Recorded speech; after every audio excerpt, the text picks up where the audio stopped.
Okay, Katie Boo, sweet dear wife of mine.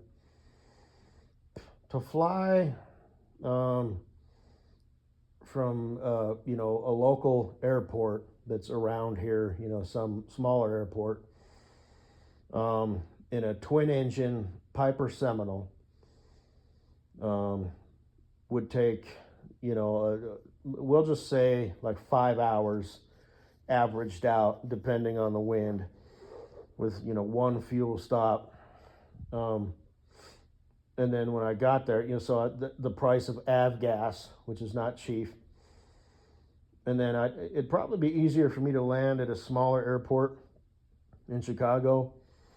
That way, instead of doing the passenger pickup thing and having to time it and drive around the loop, if your passenger isn't there, whatever the system is, the big airport, well, at O'Hare, because it's like go go go.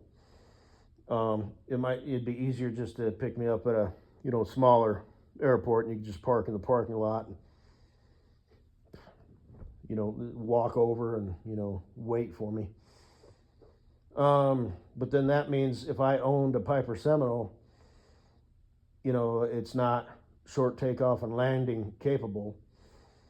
I might be able to rig it with like Bush tires, but it's not short takeoff and landing capable, and I don't have enough runway out here to take off in a Piper Seminole, even at 10% flaps, full throttle, let off the brakes and then take off a little bit early while I'm in ground effect, to gain a little speed, and then get the fuck on out of here. And even if I could do it, my neighbors would no doubt call me in, and I'd probably, be grounded for at least a certain amount of time, if not permanently, for doing things dangerously. Because there's power lines out here and houses, and it's just not feasible. Because I would have to take off to the west, and regardless of how I did that, I'd have to fly over a road under two sets of power lines, and it just wouldn't work. The power lines are far away, by the way. So, well, they're like at the end of my property, but they're not near my house. And then me just owning, so like I said, I'd have to park it, my local nearest, municipal airport or whatever. So I'd have to pay, to park. So that wouldn't be feasible. And then in a Cessna 172, it would take we'll just average it out to 8 hours with 2 fuel stops. And again, even, power braking it at full throttle, letting off the brakes, 10%, until I get near, rotate speed, then 10% flaps to get that maximum lift, and then just take off just a little bit earlier before rotate speed, so I'm off the ground and gain more speed while in ground effect. And then again, I'd have to fly over a road under 2 sets of power lines. Somebody would probably call me in, and just it's a general bad practice anyway. Even if I could rig it with Bush tires, it's not set up, weight and, thrust for short takeoff and landing. So I'd have to park that airplane, and have to pay for that, just to have it. And both of those airplanes I could not take off and land at my future bestie Cool Breeze's house. At your house, I'd still have to park, land and pay for parking at the smaller airport, because I can't, land on some city street. And even if you had a yard, which I don't know if you do or don't, I couldn't just park it in the yard. Plus, even at my future bestie Cool Breeze's house, it's a flying machine, so if it's parked, it really needs to either be in a shed, and it could be a small shed that's in like the shape of a T, just to get the, plane out of the wind and snow and rain and the sun, beating down on it, fading the paint, and, crystallizing the windscreen and all that shit. They do have tarps that you can put over like the engine cowling and the propeller and the windscreen and whatnot, but that, doesn't, you still have to properly tie it down. And if it's on the tarmac, you're tying it down, with straps or cables to a hook or loop that's embedded in the concrete or the asphalt. If I'm just at some rando's house, even if I had, 3 or 4 or 5 gallon buckets full of concrete under each wing, and I could rig them up, around the struts for the tires, and a big strap, around the ass end of it and stuff, that generally, planes have 3 spots to where they tie them down, and I could rig it up with 4 or 5 or 6 or whatever. It's still a flying machine. It's designed to get itself plus passengers and, some cargo into the air. So, a strong wind or just a big gust of wind, and it's going to flip it over or tip it over, and, you've just caused a bunch of damage.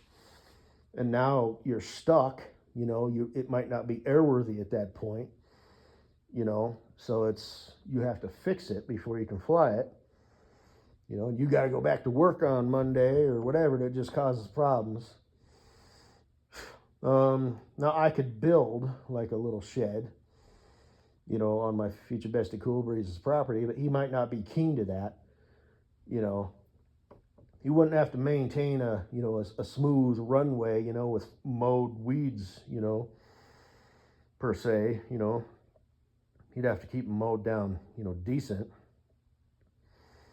But he might not want, a shed, just like I said, just enough to pull that airplane into, and you can move them around by hand. So, so that's not feasible. And in a bush plane like a Piper Cub,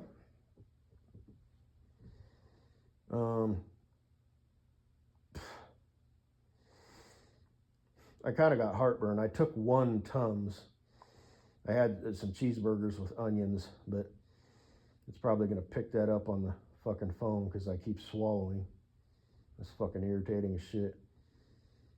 Fucking faggot ass phones. I don't know why they pick up that shit so weird. It's like they just pick your voice up regular, but then if you swallow it, picks it up like you picked up the phone and put it right next to your fucking throat. So this is fag shit.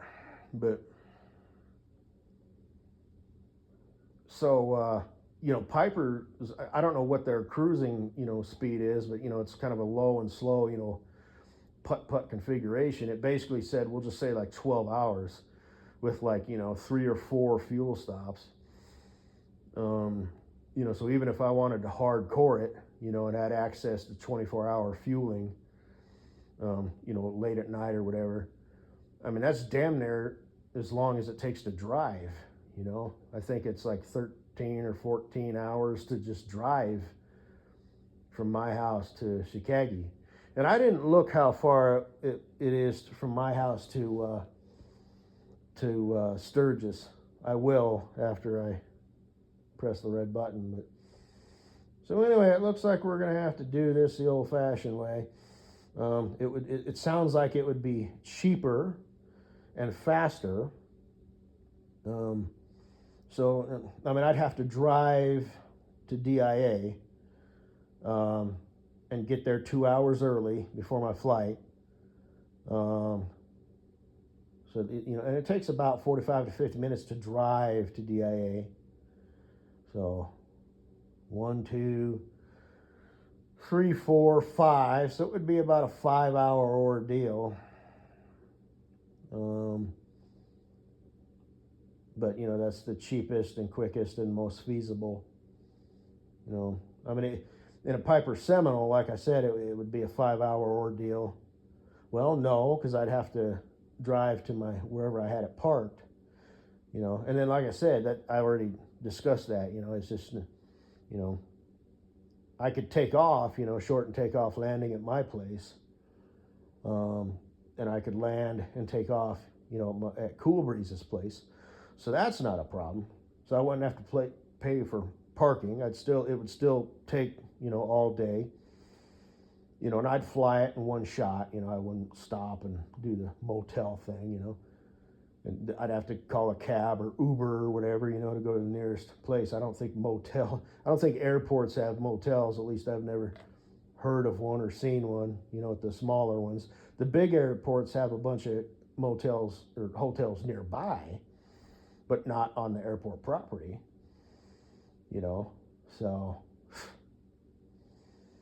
I'd just, fly it all in one shot. I'd get up, like 2 o'clock in the morning or whatever I needed to do, so I could arrive, in the evening, while it's still daylight at my future bestie Cool Breeze's house. But anyway, so leave a comment below. Tell me your thoughts. I don't know why. I mean, I just told you what the deal is. Maybe I'll call you tomorrow. So let's see, tomorrow's Friday. So I'll probably call you tomorrow mid-morning, maybe afternoon. So you'll probably still be at work. You're in Central Time. So if you see a 303 number, it's probably me. I mean, it's not guaranteed that it's me. Some rando could be calling you from Colorado, I guess, but it's probably me. So if you don't answer, I'll leave a message. And we'll get this worked out so we can kick this off, because Valentine's Day is, the day after tomorrow. So, yeah, I'm excited. How about you? I mean, tomorrow's just you and me, talking for the first time, but we'll be starting. It'll be good enough. Well, you know what? Chicken butt. You either I'll call you or you call me back. You'll probably be busy, so you'll probably call me back. And I'll be expecting your call. I'll recognize the number. And then, baby girl, we could make this happen. If you really wanted to, we could spend Valentine's Day 2026 together. And we'll get some pictures, like a selfie. Or can you set up your camera to take like a delayed picture on your phone? You probably can. Or maybe you just have some normal camera, digital camera type thing, and we'll get a picture of you and me and Cindy. And like I said, you can do that smile of yours. The standard, picture. You know what I'm saying, right? It's like people have that their standard, it's like not too much, but not too little, And like I said, I am missing a tooth, so. But that'll just be, I don't know, just whatever, And yeah, let's do this. Let's quit fucking around. So. I'll call you tomorrow, baby girl, regardless of whether you leave a comment below.